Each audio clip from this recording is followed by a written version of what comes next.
He was incessant. Whether you were playing canasta or a game of golf, all he could talk about was Marshall University. On this edition of MU Report, we take a look back at the life and legacy of Marshall's late president, Dr. Stephen J. Kopp. And I know that a lot of my peers won't get that opportunity, and so I'm sad for them. A handshake for each and every student. Lasting memories made by a president who took the time to say congratulations. We are now caretakers of his legacy. And we talk with interim president Gary White about his plan to carry on the legacy of his close friend. All on this special edition of MU Report. From the W. Page Pitt School of Journalism and Mass Communications, your home for complete Marshall University news.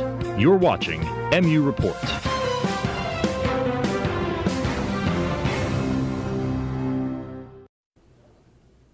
Thank you for joining us for this special edition of MU Report. I'm Jessie Starkey. And I'm Rob Engel. Today, we remember the legacy of Dr. Stephen J. Kopp, president of Marshall University for nearly a decade. Dr. Kopp suffered a heart attack at his home on December 17th over winter break. He was rushed to Cabell Huntington Hospital, where he was pronounced dead. Dr. Kopp came to Marshall in 2005. He was the university's 36th president, responsible for the addition of millions of dollars worth in educational and athletic facilities to this campus, and bringing in the school's largest freshman class ever. Dr. Kopp was 63 years old. Dr. Kopp was remembered at a memorial service here on campus. Friends, colleagues, and his own daughter turned out to share stories about the man they knew personally. He was incessant. Whether you were playing canasta or a game of golf, all he could talk about was Marshall University. President Stephen Kopp is remembered for many things. He had such a vision for the future and such a passion for Marshall and a passion for higher ed, and that's the part that I think just made him such a remarkable leader. His life and legacy was celebrated through a memorial ceremony, and now even the simplest of memories will live on. I'm going to miss President Kopp's laugh, because President Kopp is such a serious man. When I think of him, he thinks in big thoughts and he uses big words. But when you can make him laugh, you felt like an extremely funny person. Chancellor Paul Hill says there was no guessing where Dr. Kopp stood on a subject, and he will miss speaking with him. Steve was someone that I could always talk to about the issues. I mean, he was certainly interested in moving Marshall forward first and foremost. Kopp's daughter, Elizabeth, shared more personal stories of her sports-loving father with the people who knew him as president. One of my earliest memories of Dad was watching the Chicago Cubs together. I would climb up on the kitchen counter, and he would stand right next to me and explain everything that was happening on the screen. During his 9 years as president, Kopp created a legacy that will stay with Marshall for years to come. Jessie Starkey, MU Report. Right now, Gary White, the vice president of a mining company and member of West Virginia's Higher Education Policy Committee, is serving as interim president for the university, while Marshall's Board of Governors faces the task of finding a permanent replacement. I was able to speak with members of Marshall's Board of Governors and nail down a timeline for their search. Cliche, but just in every facet of Marshall University, he wanted it to be its very best. And it is that same passion many hope drives the search for a new president. Board of Governors member Duncan Wagaman says Dr. Kopp's legacy provides a template for his successor. You know, we have a mold now that we want that person to fill, so we hope that we can find the person that best does that. Board Chairman Michael Sellard stands at the helm of the search and says taking over for Dr. Kopp will not be easy. Steve Kopp was a team player. He built a wonderful team of managers around him, so the business of the university will continue. What we're looking for in the president is the leadership that can develop those ideas for the growth of Marshall University. Mr. Sellers says finding a replacement requires a few steps. First, the board will identify a professional search firm to find potential candidates. Next, a university search committee will narrow down the pool of candidates into a short list, which will then move on to the board for the final decision. Board member Mariah Young says she hopes this decision is made with Dr. Kopp in mind. We will continue with all of his goals and strategies and move forward just as he would have expected us to. Gary White has been appointed as the interim for the next 6 to 9 months. Members of the board hope to choose a new president before next fall, though they are willing to extend this deadline if necessary. Rob Engel, MU Report. Until a new president is named, Mr. Gary White will fill the role as interim president. White is from Logan, West Virginia, and is a Marshall alum himself. MU Report's Kayla Markham sat down with White to talk about his new responsibilities at the university. I stand before you today humbled and very respectful of this position I now occupy. Interim President Gary White bid farewell to his friend and Marshall's beloved President Stephen J. Kopp and took his place at the helm of Marshall University. White says his most important task in this position is to protect the legacy of Dr. Kopp. Let us all do everything humanly possible to be good stewards of what he has left behind. White says it won't be easy to fill the shoes of Kopp, but he plans to give his very best to the university. If I'm successful and if we're successful in this transition period, it will be that we leave this institution better than we found it, and we leave it in a positive atmosphere so that the new person coming in can step into the position and be successful from day one.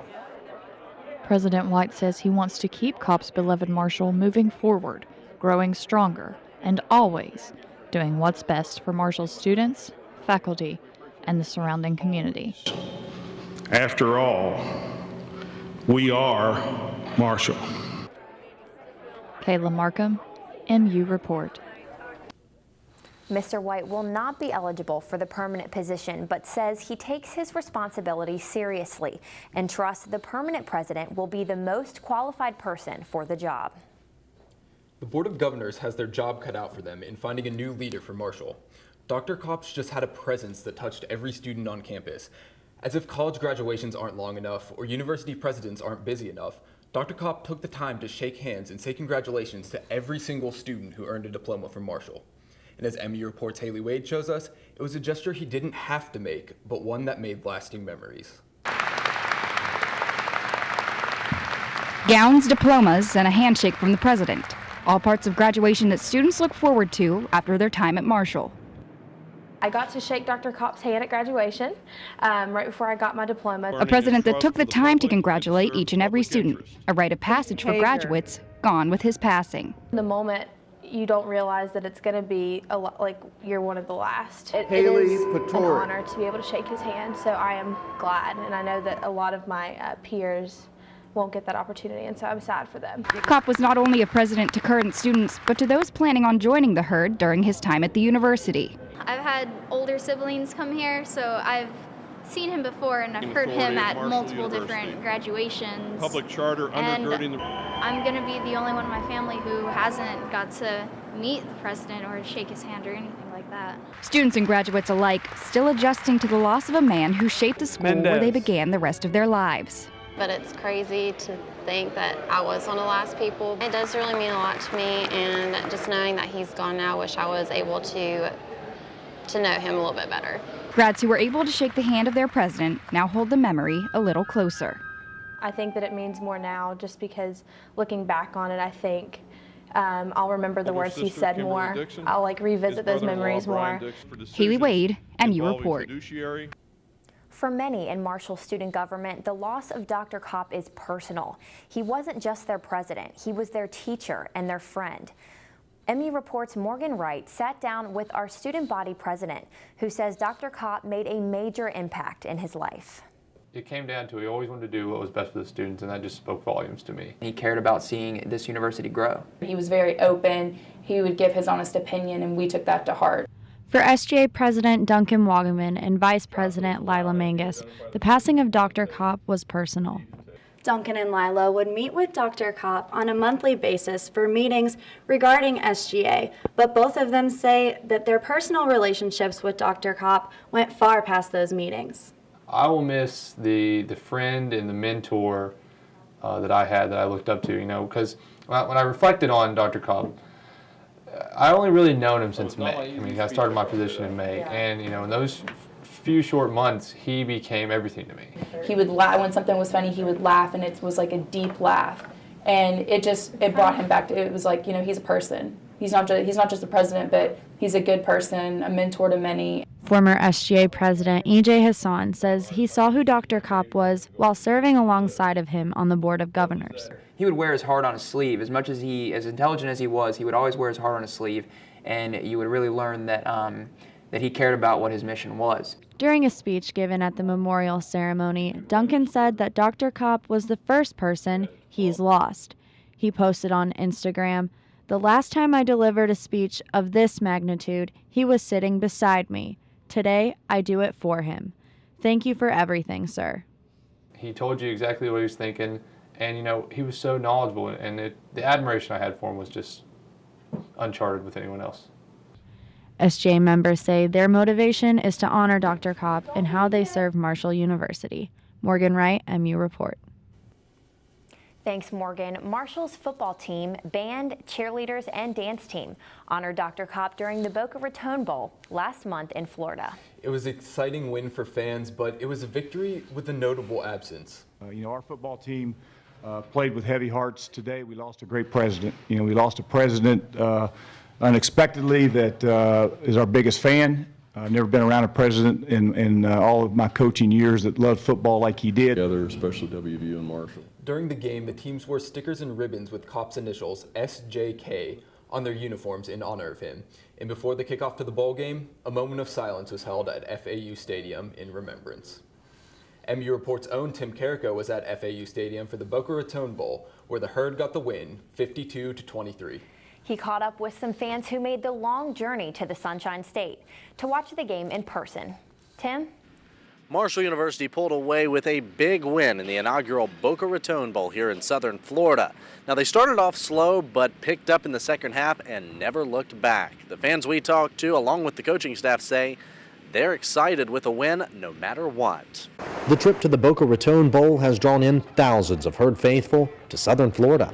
And it's kind of crazy thinking, you know, what the season has brought for us, and then it brought us all the way down here, and it's kind of like a mini vacation. Kara Conkle is a junior at Marshall and a Huntington native. She and her friends made the nearly 1,200-mile trip to the game, not just to support their alma mater, but represent their hometown on a global stage. Part of the Boca Raton Bowl, what's so great about it is not only is it going to be fun and it's a different kind of environment, but I mean, it kind of makes it a vacation for the fans too.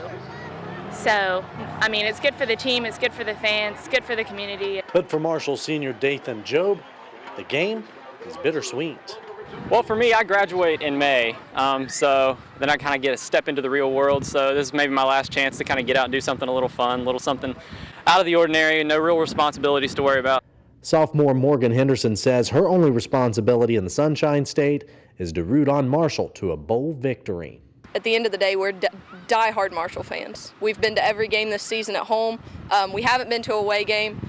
It's a beautiful town, beautiful city, and why not? We're young, can only do it once. And with the win here in Boca Raton, Marshall finishes their season with a 13-1 record. Here in Boca Raton, Florida at the Boca Raton Bowl, I'm Tim Carrico, MU Report. You know, Dr. Kopp was such a huge fan of Marshall athletics. We know he would have loved to have been at that game. But Jesse, you got the opportunity to go. How was that? It was amazing. I was so glad that we got the win, and it was so great to travel and see our team play in such an awesome environment, warm weather around the holidays and everything. You could really feel, though, that there was something missing, and every football player that I got the chance to interview after the game, they said that the win was for Dr. Kopp, so they were giving that back to him. Thank you so much for joining us for this special edition of MU Report. Remember, you can always keep up with what we're doing on our Facebook page. Have a great day.